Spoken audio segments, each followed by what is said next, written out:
The Red Planet. The vast, cold cosmos enveloped the astronauts of the Ares 3 mission as they hurtled towards Mars. Months of isolation had driven the crew to crave the simple comforts of Earth: human connection, familiar sounds, and the sun's warmth.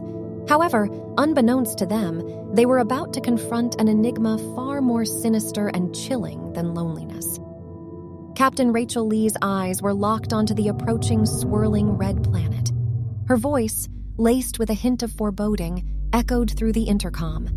"We're nearing Mars's orbit. Prepare for landing." With bated breath, the crew strapped in, steeling themselves for the impact. Once settled, they sprang into action. Their mission was paramount. What was meant to be a straightforward task quickly turned into a heart-pumping game of hide-and-seek. An otherworldly presence haunted their every step, lurking in the dark recesses of the desolate Martian landscape. Initially dismissed as paranoia, they soon realized that they were not alone. "Did you hear that?" John, the mission's engineer, whispered to his colleague, Eva. "Hear what?" Eva replied, panic creeping into her voice as her eyes darted around. "I don't know," John breathed, his voice barely audible. It sounded like breathing. Eva's face drained of color. "You're not serious." John shook his head. "I'm dead serious. Listen." As they strained their ears, an eerie, raspy breathing emanated from somewhere near them. Captain Lee's voice, tinged with anxiety, crackled over the intercom. "What's happening back there? Is everything all right?"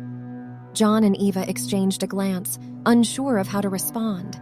They didn't want to sound unhinged, but neither could they ignore the sinister dread tightening its grip on them. "We're fine, Captain," Eva lied, her voice quivering. "Just a little spooked, that's all." As the days slipped by, the malevolent presence grew bolder.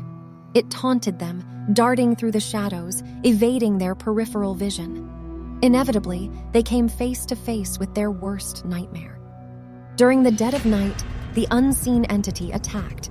It was an abomination, a writhing mass of tentacles and teeth, oozing darkness and viscous slime. With otherworldly agility, it infiltrated the capsule, assaulting each crew member in turn.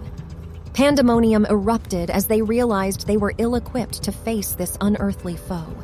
Defenseless, they were at the creature's mercy. "Captain, we have to do something!" John cried amidst the chaos. "I know," Rachel replied, her voice choked with fear. "But what can we do? We're sitting ducks." The crew huddled together, devising futile plans. The entity, swift and relentless, absorbed them, erasing them from existence. In a haze of terror, the remaining days blurred. Rachel and the crew fought back with every ounce of strength, but it was in vain. The entity remained impervious, absorbing each crew member until only Rachel remained. She sat in the cockpit, gazing at the crimson planet, knowing she would never leave. The creature had consumed everything, leaving nothing but the infinite void of space. She couldn't bear the thought of her comrades' sacrifices being in vain. With trembling hands, she recorded a final message, a warning to Earth, a desperate plea for caution. "This is Captain Rachel Lee of the Ares 3 mission," she began, her voice faltering.